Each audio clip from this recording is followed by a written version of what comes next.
सोमवार सुबह से ही देश की राजधानी दिल्ली में हंगामे की ये वो तस्वीरें हैं जिन्होंने पूरे देश का ध्यान अपनी तरफ खींच रखा है। एक तरफ प्रदर्शन, हंगामा और बवाल था, तो दूसरी तरफ संसद के मानसून सत्र की शुरुआत भी आज से ही होनी थी। जहां सदन जैसे ही शुरू हुआ तो सत्र का पहला दिन हंगामे की भीड़ चढ़ गई। विपक्ष के जबरदस्त हंगामे के बीच सदन की कार्रवाई को कई बार स्थगित करना पड़ा और पहला दिन बिन बातचीत के ही जाया हो गया।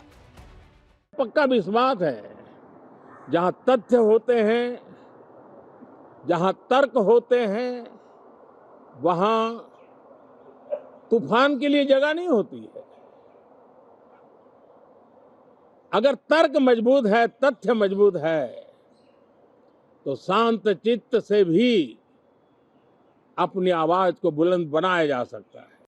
ऐसा लगा कि मानो लोकसभा के मानसून सत्र से ज्यादा सियासी धुरंधरों को दिल्ली की सड़कों पर चल रहे बवाल से ज्यादा दिलचस्पी थी।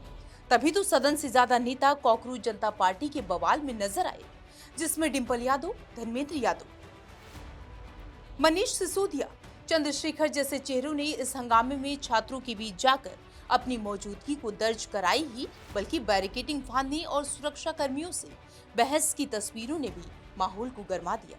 इस बीच एक और आरोप समाजवादी पार्टी की तरफ से लगाया गया कि पुलिस ने डिंपल यादव को हिरासत में ले लिया।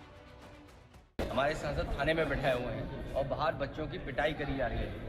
ये कौन सी सरकार है? ये कौन सी सरकार है जो सबका साथ सबके विकास की बात कर रही है? आप बच्चों की सुनना नहीं चाहते। सरकार है क्या अहंकार है आपके अंदर? ये अहंकार बोल रहा है। अगर सरकार होती तो सुनती, बच्चों की बात सुनती।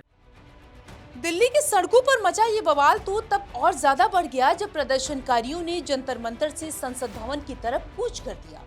रेल भवन तक पहुंचे प्रदर्शनकारियों को रोकने के लिए सुरक्षा कर्मियों ने आंसू गैस के गोले भी छोड़े। यहाँ तक की तस्वीरें तो ये भी सामने आई कि सुरक्षा को देखते हुए संसद भवन के सभी दरवाजों को बंद कर दिया गया और साथ ही सुरक्षा कर्मियों ने किसी भी आपात स्थिति से निपटने के लिए अपनी पोजीशन तक ले ली और इसी बात से समझा जा सकता है कि स्थिति कितनी गंभीर हो गई थी। नहीं, अभी वहाँ पूरी धक्का मुक्की की इन्होंने। सारे लोग जा रहे हैं तो आप क्यों नहीं जाने दे रहे?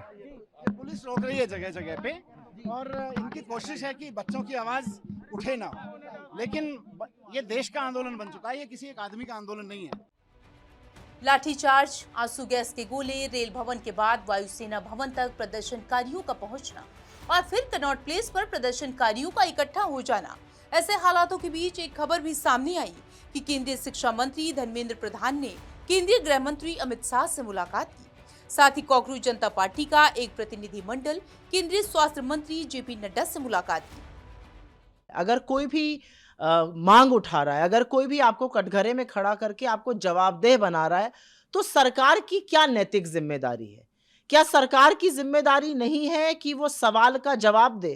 क्या सरकार की जिम्मेदारी नहीं है कि नैतिकता के आधार पर इस देश के शिक्षा मंत्री शिक्षा मंत्री धर्मेंद्र प्रधान का इस्तीफा होना चाहिए?